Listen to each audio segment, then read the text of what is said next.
Welcome to Recharge with Richardson. 5 minutes of hope and inspiration every Monday and Thursday. And now, here is today's episode.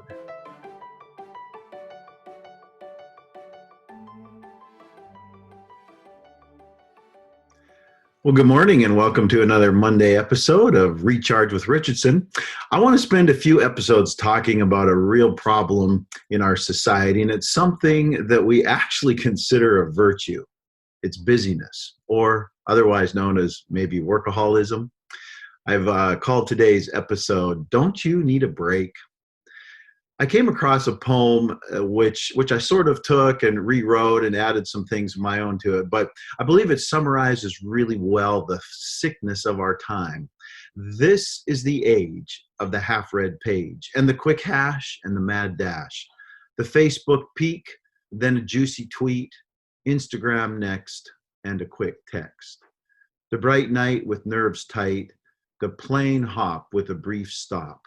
The lamp tan in a short span, the big shot in a good spot, the brain strain and the heart pain, and the cat naps till the spring snaps and the fun's done. Wow, what a poem, huh? Our age is the age of busyness, and it's killing us. Do you know the wonderfully sweet pleasure of leaning back and just reveling in a good rest?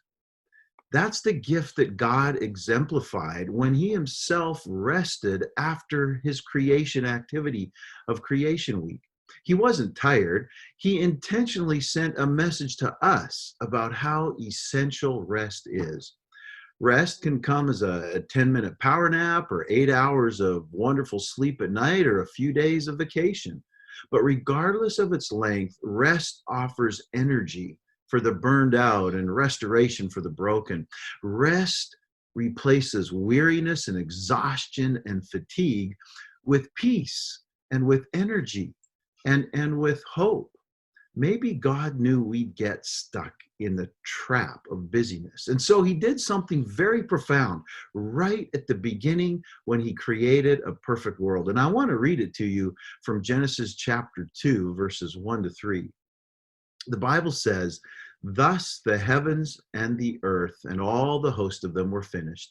And on the seventh day, God ended his work which he had done, and he rested on the seventh day from all his work which he had done.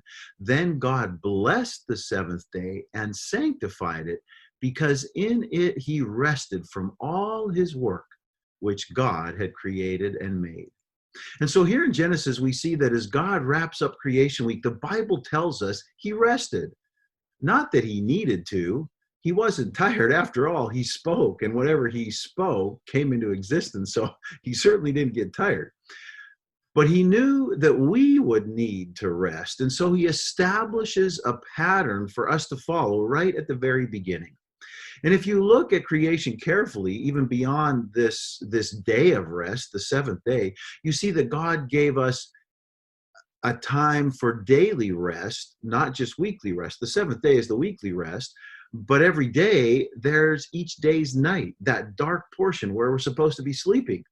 And so God gave us a daily rest each night. He gives us a weekly rest here, a whole 24 hours of it on the seventh day when he ended his creative week.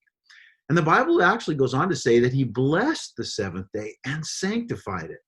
So he put something special into it by blessing it, and then sanctifying it means he set it apart for a holy use. And so God sets the seventh day, Saturday, apart for worship, for building a love relationship with him without the distractions of the busy life that we live all the rest of the week creeping in upon us. You see, rest makes it possible for us to function at our best.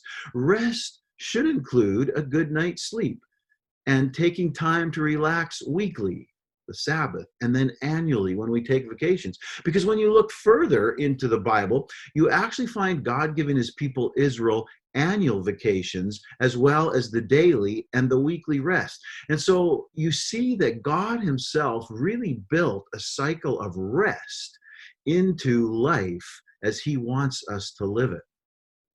Life stresses and pressures, they can accumulate over time into into creating just sort of a generalized disease with life.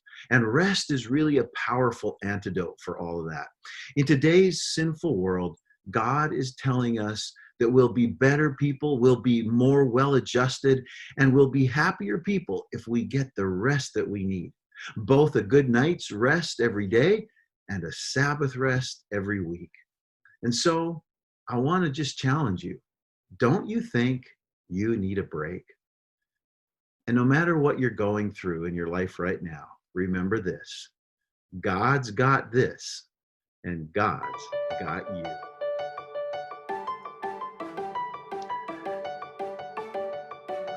Thank you for joining us for Recharge with Richardson. Don't forget to join us for our next episode, and until then, may God fill you with joy and peace and hope.